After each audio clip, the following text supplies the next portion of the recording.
aliás, o processo do que o homem, quando o homem caiu a partir da queda, quando o homem caiu a partir da queda, ele se tornou escravo, né?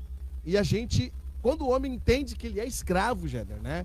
Ele já tem a chance de querer ser livre, porque se você não se considerar escravo daquilo que Deus rejeita, Deus jamais pode te libertar. Então você vai morrer, né?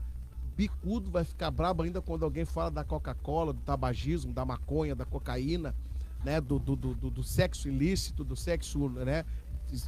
Feito de forma errada, como o irmão aqui. Tá? Todas essas coisas que são viciantes, né? E que aparentemente nos causam uma emoção boa e são rejeitadas por Deus, vai nos causar malefícios e doenças, não é? Verdade. Então veja, irmão, há muitos tipos de enfermidades. Estou dando uma introdução aqui para os irmãos. Lucas capítulo, a gente temos que ler na Bíblia, né? Lucas 21:11. A Bíblia diz assim, olha só o sermão profético, o princípio das dores, diz assim: e haverá em vários lugares, não é poucos lugares, haverá em vários lugares concentrações de grandes terremotos, concentrações de grandes fomes, e a Bíblia Sagrada diz que haverá ali concentrações de muitas doenças em algumas traduções, enfermidades nas outras traduções e pestilências em outras traduções bíblicas. Quer dizer, haverá toda sorte de tipo de pestilência, né? Pestilências, né? Que são doenças, são enfermidades, são lepras, são coisas que danificam o corpo humano e atingem, né, a mentalidade humana, e aí a gente já sabe o resultado de tudo, tá? A gente já tratou isso aqui, estou só pincelando aqui para nós entrar na segunda pergunta, e aí você pode bolar a primeira e junto com a segunda lá. Então, amados, há muitos tipos de doenças, né? Doenças infecciosas, doenças de enfermidades, de deficiências, enfermidades também hereditárias que a gente não tratou, enfermidades genéticas, né? Fisiológicas, etc. e tal. Agora, qualquer alteração patológica do corpo, irmãos, né? Qualquer alteração no organismo, doença, moléstia, ela significa que algo foi modificado, algo saiu do natural, glória a Deus, para o anormal. Então, modificação no estado de saúde de uma pessoa é dado como enfermidade. E a enfermidade, ela define especificamente o tipo de variação, de anomalia. Glória a Deus, a doença define o estado de saúde. Você quer ver um exemplo bem prático sobre isso, Isaías? Eu até escrevi aqui, ó. Eu estava tentando achar aqui, falando e tentando achar. Olha só, a enfermidade, ela define especificamente o tipo, né, de doença que eu tenho. E estar doente é uma condição, é um estado. Como que ele está? Ele está doente. Aí a pergunta é, está doente do quê? Aí vem a especialização desta doença que é tratada como enfermidade, né? Ou seja, ela está bem, ela estava bem até ontem, mas hoje está doente. E a sua enfermidade é dor, é inchaço, é febre, é problema de câncer.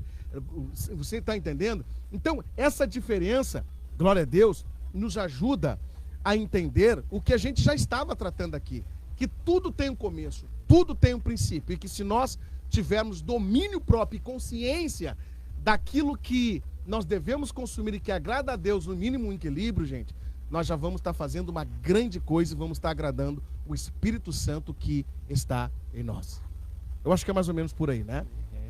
Glória a Deus. Agora, amados, eu comecei com o Isaías, vou começar com o Jéder.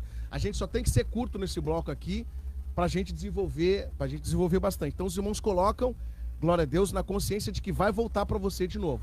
Considerando que nenhum ser humano, Jéder, né, é digno de ser contemplado pela cura, é digno de ser atendido por Deus no seu leito de enfermidade, sendo ele crente ou não. Deus cura até quem não é crente, verdade, não é? Deus faz isso. Mas por que Deus faz isso, irmão, se o ser humano não merece? Esse Deus tem que ser grande, irmão Jair. Qual a tua visão? Eu acho que né, como Deus, ele é criador e ele criou o homem só em imagem e semelhança. Então, quando eu falo assim, imagem e semelhança, ele estava olhando para Jesus e fez Adão. Ele olhava para Jesus e fazia Adão. Então, quando ele vê o Adão doente, ele vê Jesus doente. Aquilo ali dói nele. Então, é Jesus agora dizendo, Pai, cura ele. Mas Mas filho, ele não é crente. Aí a gente pensa assim, ele não é crente. Mas pai, cura ele. Mas eu não posso. Pai, o senhor pode. Tá aqui, ó, as minhas marcas na mão. Foram transpassadas por ele. Aí Isaías fala que pelas tuas pisaduras fomos sarados, né? Ou seja, quando Jesus estava passando ali pelo caminho do Gólgota, as pessoas tacavam pedras, cuspiam e pisavam no sangue. Quando pisavam no sangue, eram curadas, sem saber. Vê uma coisa? Estavam matando, estavam maltratando, estavam sendo ingrato e estavam sendo curados na mesma hora. É incrível. É incrível. Então, eu acho que aí define misericórdia, né? O irmão então exalta aqui, deixa eu ver se eu entendi, tá? O irmão coloca como princípio que a pessoa que Deus manifesta a cura, a sua misericórdia, é pelos méritos de Jesus. Uhum. Porque a cura deve levar a Jesus, né? Sim. Inclusive. Ali fala quando a mulher estava com fluxo de sangue, ela tocou na orla da veste, aí quem é que me tocou? Aí Pedro pensou, poxa, Jesus deve estar maluco da cabeça, tá todo mundo tocando nele. Ele pergunta pra mim, né? Quem é que me tocou? Uma multidão aqui, né? Não, mas tá todo mundo me tocando, mas alguém me tocou diferente, porque de mim saiu virtude. Olha, glória a Deus. Saiu virtude. Às vezes é a gente que não sabe pedir, né? Uhum. A pessoa vai estar lá no meio do leito de morte e com orgulho no coração. E orgulho, e remédio daqui, remédio dali, remédio daqui, remédio dali, né? Eu tive experiência de chegar no hospital evangelizando. Por favor, eu sou da igreja, posso orar por ti? Não, não quero. Nossa, no leito de morte? No leito de morte. Mentira, mano. No leito de morte. Ou seja, tipo, às vezes o ser humano vai colocar a culpa de tudo em Deus. Sim. Aí vem aquela questão do ateu, né? Mas isso aí é um tema, acho que para outra hora também, né? Mas o que acontece? O ser humano ele vai botar até mesmo a culpa da enfermidade dele em Deus. Quando na verdade a enfermidade dele é por outras coisas, né? Verdade. Ele procurou, né? Aí vem a lei da física, diz que cada ação tem uma reação. Então Deus cura visando que o homem, né, se direcione a Cristo. A Cristo. Na tua visão. Ele vê o homem, ele vê Cristo, né? Perfeito. Ele vê o Filho. Perfeito. Depois nós vamos melhorando aí, você vai colocando. É só para dar uns flash aqui para a gente desenvolver. Irmão Isaías, considerando que nenhum ser humano é digno de ser abençoado, qual a parte, glória a Deus, da visão bíblica que você exalta e dá motivo, glória a Deus, para que Deus cure alguém que não mereça, mano? A primeira coisa que a gente tem que, voltando aqui um pouquinho e engatando os dois juntos, né? Sim, pode. A diferença ali, um e dois. Eu tive num negócio, numa parte ali, mas não falei sobre a diferença. Segundo, tem uma definição que diz bem assim, que doença é um conjunto de fenômenos que envolve sob a influência da mesma causa, que é qualquer desvio do estado normal. Qualquer desvio do estado normal. E a enfermidade é um desarranjo, um desajuste na disposição material do corpo. Então, a gente olhando isso, a gente vai ver que até a Bíblia ela mostra uma distinção sobre doenças e enfermidade. É meio difícil a gente entender muito sobre isso, mas a Bíblia mostra. A gente vai ver alguns textos e as doenças são de cunho patológico, as suas causas são físicas. Isso afeta nosso corpo e até mesmo nossa mente. Não tem por sua causa algo espiritual. Mas aí alguns definem, entendendo na Bíblia, que a doença ela é de cunho patológico, mas a enfermidade é de cunho espiritual. Alguns interpretam assim. Que aí seriam aquelas enfermidades causadas por espíritos malignos. A gente vai ver na Bíblia, né? Pessoas que eram enfermas por espíritos malignos. O espírito era expulso, a enfermidade, exatamente, né, era solucionada. E a pessoa era curada. Com a expulsão do demônio. Aquele menino que era epilético, que convulsionava, é uma enfermidade. E ele convulsionava, era demônio. Era demônio. A mulher que estava encurvada, Jesus repreendeu o demônio e ela se estabeleceu novamente. Ela era corcunda e ela voltou ao estado normal. Então, quantos anos os demônios ali sentados na coluna dela? Eu acho que a gente pode usar essa expressão. Com certeza. Então não são todas as doenças que são processadas pela alimentação, Zé. Nem pela alimentação. Aí tem um sentido espiritual já. Existe a enfermidade da prática errada, que é o que a gente falou aqui. É a lei da semeadura. Isso. Existe a enfermidade talvez por herança patológica, pode acontecer, nasceu com algum Sim. desvio, a Sim. gente conhece algumas enfermidades, né, que a Questão pessoa genética, né? traz, genética, que vai ser tratado e Deus pode curar. Com certeza. E existe também enfermidade de cunho espiritual. E eu acredito que junto com esse cunho espiritual de possessão demoníaca, existem enfermidades que eu acredito que são de possessão de certa forma por pecados cometidos. Quer ver um exemplo? Aquele homem que foi jogado que os 4 amigos lançaram ele para dentro da casa, ele estava daquele jeito por causa do pecado dele. Exatamente. Aí Jesus disse: "Não, eu não vou curar, eu não vou dizer que eu estou curando ele, eu vou perdoar o pecado dele." Uhum. Até ele pergunta, né? O que é mais fácil? Dizer perdoados são os teus pecados ou levante e anda, né? Pra Então ele, aquele homem não andava, não sabemos quanto tempo, por causa de pecados cometidos. Vai saber o que aconteceu, né, que ele fez. E aí Jesus depois cura ele. Se eu não me engano, Jesus enxerga ele depois no templo e diz bem assim: ó, tu não volte a fazer o que tu fazia, para que não te suceda coisa pior. Então a gente vai ver que existe uma amplitude na questão da enfermidade. E a gente vai ver em alguns textos, a Bíblia vai mostrar essa distinção do que eu falei, de enfermidade Uhum. e doença e enfermidade. A gente vai ver alguns textos e aí aconselho todos nós, os que estão ouvindo, e até nós mesmos aqui, a refletir sobre isso. O que Jesus quis dizer?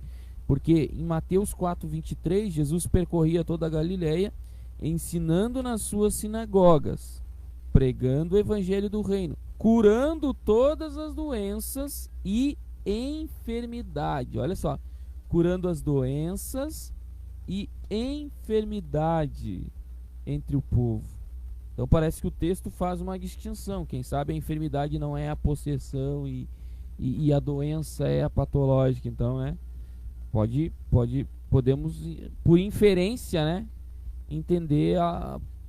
tentar entender isso. Em Lucas 7:21, ora, naquele momento Jesus havia curado muitas pessoas de enfermidades, de doenças e de espíritos malignos, dada a vista de muitos cegos. Olha só. Mas o irmão tá na doenças. primeira, na segunda ali, o irmão não tô entendendo Não, vou encaixar uma na outra. sim. Vou encaixar uma na outra. É. Então, da distinção ali, da diferença, né? Entendi. E aí, da doença e da enfermidade. Aí a gente entra, considerando que nenhum ser humano é digno de ser abençoado, por que motivo, então, Deus os cura? Isaías 53:4-5. Olha só. Mostra, ou 53, mostra o justo vindo sofrer pelos injustos, morrer pela humanidade para salvar, mas também, consequentemente, com a salvação, a possibilidade de cura das enfermidades, não só da alma, mas do corpo também, por plena misericórdia. Mas alguns são curados e outros não. Existe Deus, ele enxerga as coisas da maneira que diferente da maneira que a gente enxerga. Deus é projetista, mano. A gente enxerga de um jeito que a gente olha as coisas e enxerga de um jeito que é limitado. A gente até às vezes a gente até cria uma ideia de alguma coisa porque os nossos olhos nos apresentam somente aquilo. Mas Deus, ele sabe além do que os olhos podem enxergar, porque Deus sabe de todas as coisas. Então, existem pessoas que são curadas e pessoas que não são. Aí a pergunta é assim, considerando que nenhum ser humano é digno de ser abençoado, por que motivo, então, Deus os cura? Por pura misericórdia e graça de Deus. Não tem outro, não existe mérito algum. Jesus morreu para salvar e para curar. Por quê? O homem merecia? Não merecia nada. Isaías 53, né? Não merecia nada. Ele veio como uma raiz de uma terra seca. Nós olhávamos para ele. Isaías está descrevendo. E não víamos formosura nenhuma. Isaías está falando tá falando como a humanidade inteira. A gente olhando para ele, a gente não via, a gente desprezava ele. Ele era o mais desprezado entre os homens. E homens de dores e que sabe o que é padecer. Vamos ser sinceros, irmão Elton. Deus precisava vir sofrer no mundo, sendo que Deus não conhece o sofrimento? Deus precisava descer, Jesus descer ao ponto de se tornar como um homem, enfrentar dores, enfrentar cansaço, enfrentar fadiga, porque a fadiga que Adão herdou lá, Jesus herdou no corpo humano aqui. Enfrentar fadiga, enfrentar dores, enfrentar fome, enfrentar frio, enfrentar os calos nos dedos, porque ele trabalhava num trabalho bem pesado, que era a carpintaria. A carpintaria não trabalhava só com madeira, naquela época, naquela região, trabalhava com pedra, trabalhava com ferro, era pesado. Por pura misericórdia e graça. Incrível isso. Incrível. É tremendo. Né? Lamentações capítulo 3, 22, entrando na revelação aqui dos irmãos, né? Tanto Isaías quanto o Jadas, eles endossaram, né? O mesmo modo aqui a palavra, porque diz assim, ó: as misericórdias do Senhor são a causa de não sermos consumidos. Lamentações 3, 22, né? Porque a sua misericórdia não tem fim. Olha o que a Bíblia diz: a sua misericórdia não tem fim. Então, misericórdia, amado, na Bíblia, é tratar uma pessoa mais compassivelmente do que ela merece. Deus é compassivo, glória a Deus. O que ela merecia não era um Deus compassivo, era um Deus irado contra ela, né? Mas Deus só é compassível porque o Jader tornou isto uma realidade na revelação. Por quê? Glória a Deus. Deus só é compassível, glória a Deus, porque ele olha para a expiação de Cristo. Aleluia. Né? Para nós, quando embora. Deus olha para nós, a lente que Deus olha para nós é Cristo. É Cristo. Cristo está na mediação ali, né? Ele é o mediador. É a lente que Deus usa. Vamos criar uma, não me lembro a figura teológica, quando a gente bota expressões humanas na figura de Deus para tentar entender um pouco Deus, porque Deus é extraordinariamente difícil de entender. É como que Deus usasse um óculos com uma lente para enxergar o homem, e essa lente é Cristo. É Cristo. É incrível. Porque se Deus olhasse sem essa lente, a casa caía. A gente, sem essa lente, a gente já julga o ser humano, né? A gente olha uma pessoa jogada no chão e diz: não, é miserável, não tem. A gente já dá a sentença: daqui tu não sairá. Não tem futuro. Já era. Não tem futuro. Verdade. Eu vou deixar